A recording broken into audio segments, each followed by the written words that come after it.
Start with the day's stock market action. Positive global cues and a late rally in financial stocks helped boost sentiment. Sensex gained nearly 500 points and the Nifty gained over 100 points. Nifty Bank Index gained nearly 2%. Prashant Nair is in fact here to join us with a quick market wrap. Prashant. Well, the market did just fine. I mean, actually it did very well given the fact that on Friday out of Wall Street, what came out was deep red, 2 and 3% cuts on the S&P 500 and the Nasdaq. But here, the market, after the first 2 hours of volatility, picked a trend, and the trend was on the upside. It kept going, ending above 17,300 on the Nifty finally. Financials, as we've been pointing out, are the strongest part. Earnings are tying in nicely. So private bank index, the PSU bank index, the PSU bank index was up almost 4%, and the bank Nifty too. SBI, ICICI Bank, Axis Bank, IndusInd Bank, Bajaj Finserv, I can go on. That's the part of the market on the Nifty which did very well. NTPC, Bajaj and Reliance Industries were the other stocks which participated, not banks, not financials. Metal started lower. They were under pressure through the course of the day. Hindalco, JSW Steel, Tata Steel are some of the other losers. Well, market breadth came off quite a bit, and there were more losers than stocks which were gaining by close, but not by that much. In any case, Tata Electric was a big loser on the back of earnings. It's the first miss for the company in 2 years. Oberoi Realty started lower, ended lower. Garden Reach, which has been a huge outperformer, gave up gains. Navin Fluorine, Delivery, Credit Access, Heidelberg, of course, reacting to numbers which came in the second half of the day. But there were gainers as well. Adani Green was up 4-5%. Canara Bank was up in the PSU bank space. IRB was up 10%. Deepak Fertilizer, Data Patterns, Metro Brands are some of the names on the upside in the broader space. Pretty vibrant session. I think the first stop, of course, for the market is going to be to hold the 17,300 level for the index, and then you get to 17,400, 17,421, which is an important retracement level of the September fall. I think in this context, the global remains important. It's just that on days when U.S. market falls aggressively, we fall less. And when the U.S. market rises, we sometimes participate in full, sometimes actually do even better. So that relative element of outperformance still very much here. Back to you. Right, Prashant, thanks a lot for that. On to the currency markets now. Rupee shook off early weakness to end flat in what was a cautious start to the week. The RBI was reported to have intervened last week to avert more depreciation. As things stand, $1 is worth more than 82 rupees.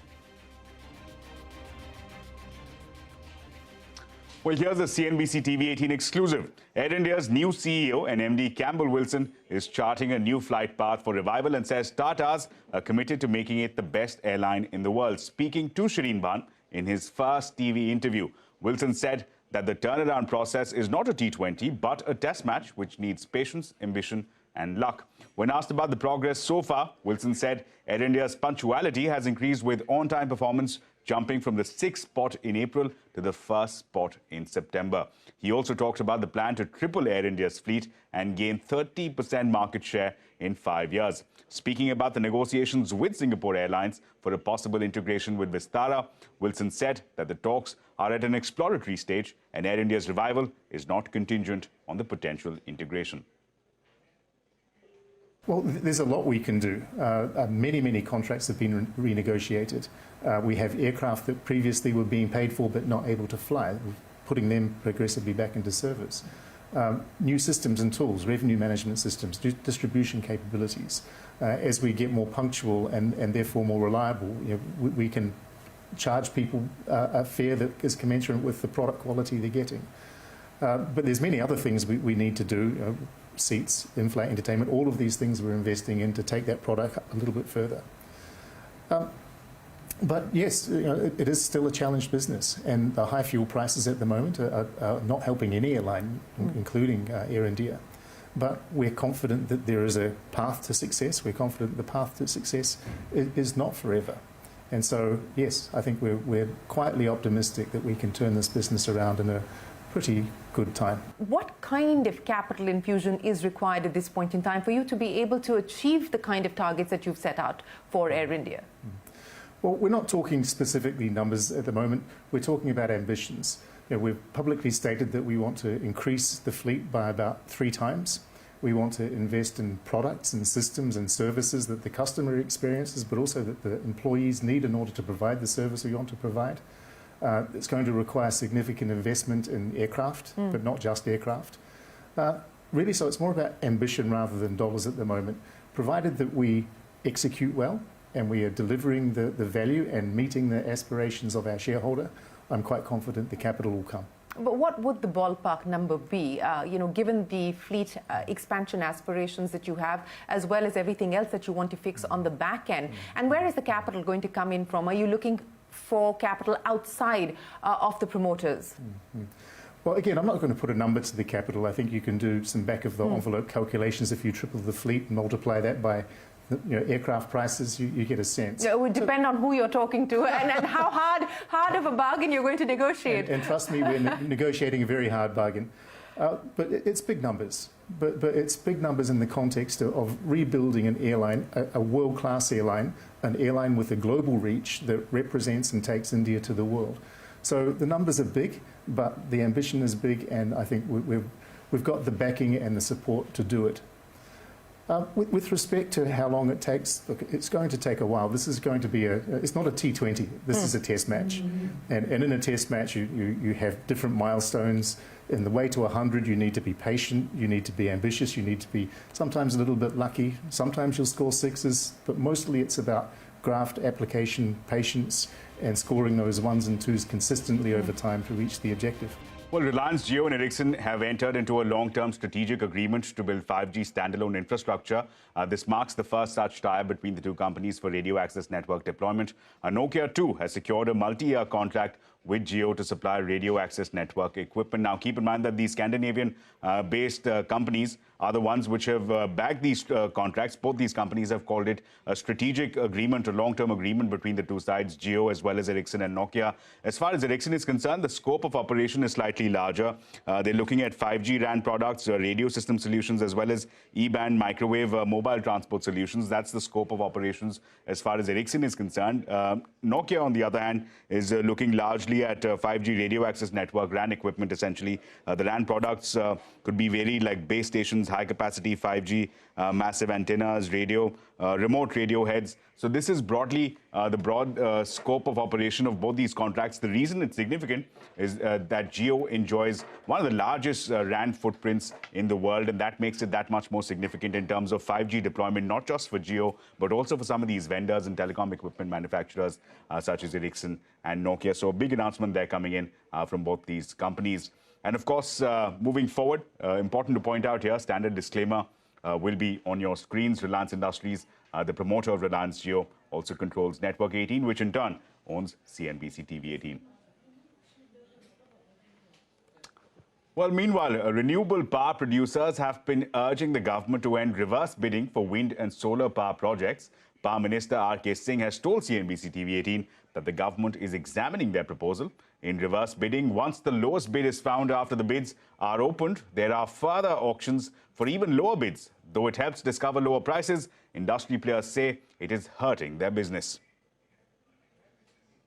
We are examining proposals regarding ending reverse bidding in wind. But let us examine it. Yeah. And sir, is the government going to relax mandatory sourcing of solar modules from approved list of domestic manufacturers? Whatever decisions we are going to take, I will not tell you. When I take it, I will tell you. EdTech company Byju's has raised $250 million, or about 2,000 crore rupees, from existing investors. This latest round of fundraising comes just days after the company announced about 2,500 layoffs, which amounts to about 5% of its total workforce. Existing investors include the likes of Qatar Investment Authority. They have participated in this latest round of fundraising, which values Byju's at $22 billion. The company recently reported a loss of nearly 4,600 crore rupees for FY21. Most reported by an Indian startup so far. Money Control reports that existing investors of Byju's offered to invest at a valuation of $12 billion after the earnings were released, but Byju's refused to do so and has now raised funds at a valuation of $22 billion.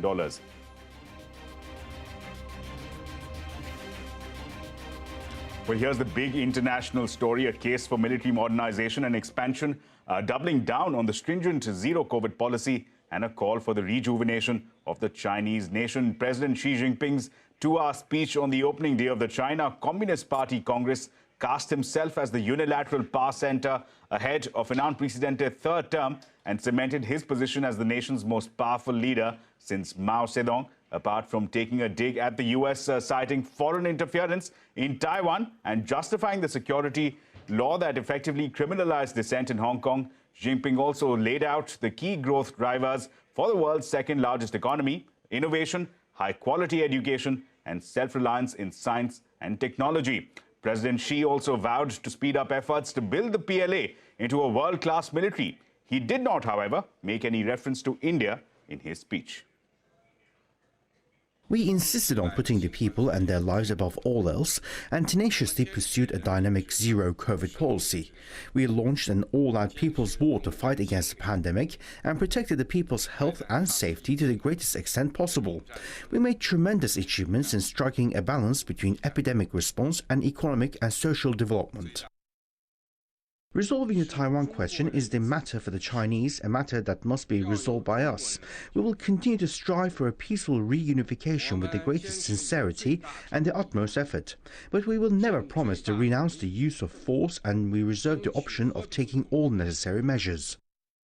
In fact, President Xi said that making China great again is his central task over these next 5 years and likely beyond. In a 2-hour-long speech opening the Congress on Sunday, President Xi said that China's national rejuvenation will be underpinned by a Chinese-style modernization, and that modernization would prioritize and continue to prioritize national security. So to President Xi, that means self-reliance, tech supremacy, and a military power that is, quote, normalized. Now, Xi also suggested that growth was going to take a back seat.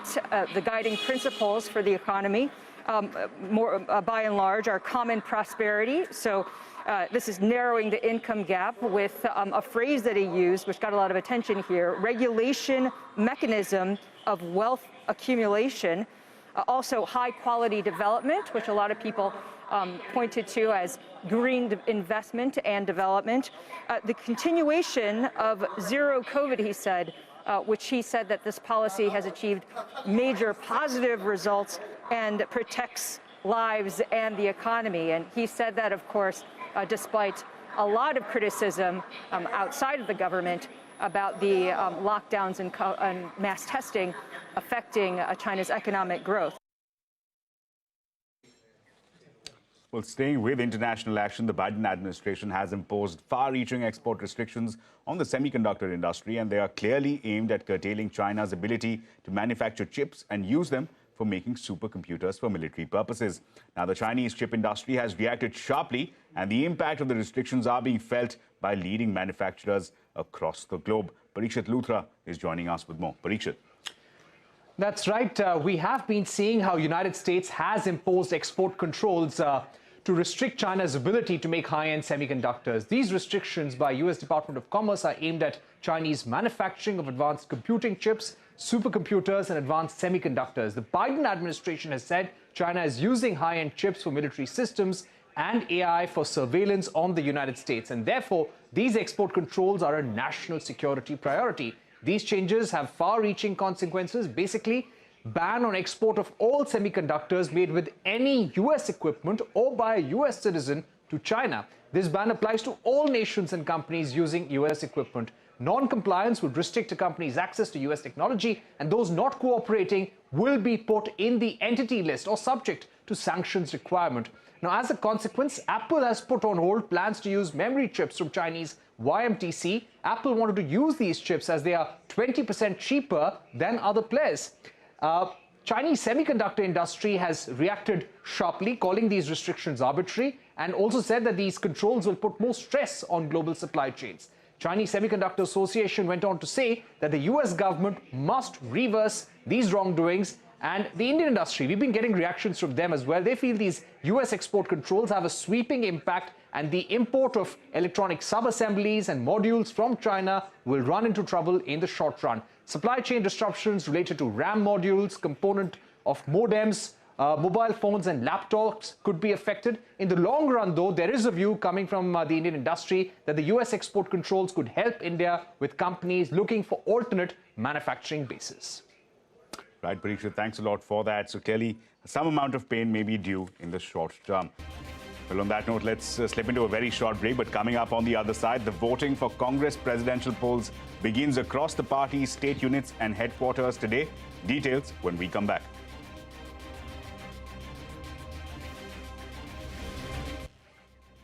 Welcome back. Now, after Hero Electric, a second electric vehicle manufacturer, is facing charges of tax evasion, the Department of Revenue Intelligence has served a notice to Pune-based Tunwal Electric. Timsy Jaipuria is joining us with more details. Timsy. Well, as you rightly said, that after Hero Electric, another company, another EV manufacturer has faced a serious allegation from the Department of Revenue Intelligence. And these allegations are pertaining to the fact that they were actually importing CKDs in the garb of auto parts and thus not submitting the entire or the actual duty that was due on these imports. Government feels that about 100 crores of taxes have not been paid by this particular company. Just to give a brief about the company, Tunwal Electric is a Pune-based electric vehicle company headed by Jhumar Mal Tunwal. The company has not received any subsidies under the FAME, that is the FAME scheme given by the government to promote electric vehicle manufacturing in the country. FAME 2 is something that they haven't got any subsidies under. And when we reached out to the company, Tunwal Electric Vehicles have told us that taking cognizance of past few judgments, we are in touch with Commissionerate of Ahmedabad. We are now awaiting a final outcome of the review proceedings for further clarity. Also, I would like to tell my viewers here that what this company is exactly. Well, this company is a small EV manufacturer. They feel that however, there is a discrepancy in their data when it comes to the data that they have claimed themselves selling and what the government portal says. Well, the Vahan portal shows that they have registered only 37 electric vehicles that have been sold by these companies, whereas the company website says that it supplies 4,000 vehicles per month. So there's some sort of a mismatch also. The company has not come out clean when it comes to their data because the government data shows something different and what they claim is different. So let's see what finally happens, whether DRI is able to get these unpaid duties or not. Back to you. Right, Timsy, thanks a lot for that update. Meanwhile, the Congress Electoral College votes to choose the first non-Gandhi chief in over 2 decades.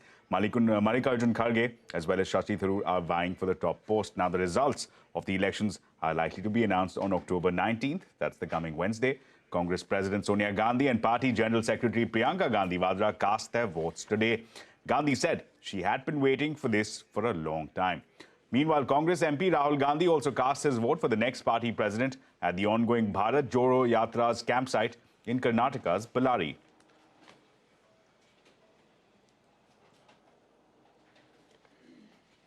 In international news, the Russia-Ukraine war is intensifying with Moscow firing missiles at the capital city Kyiv for the second time in 1 week. As per officials, Russia used kamikaze drones to strike the city. The missiles reportedly targeted Ukraine's energy infrastructure. CNBC-TV18 Sanjay Suri has been sending us ground reports from the war-hit Ukraine. Here's another report on how the country's IT sector, which amounted to 4% of the GDP, has also taken a toll. Take a look. Ukraine was emerging as more than a match for India in IT before the invasion, and as with India, in outsourced solutions primarily. That took a huge hit with the invasion, and a few companies from India even found that to their advantage as work transferred away from Ukraine. Over recent months, business has begun to bounce back, but for it to stay that way, it will need the war to get no worse and to end. We have and had like about 5,000 companies. IT takes about 4% of the Ukrainian GDP, and it generated, I think, about $7 billion in 2021. So that's like pretty good in comparison with many other industries.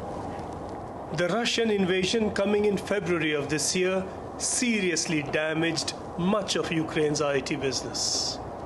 everything changed. I don't think there is an industry which wasn't influenced by the war.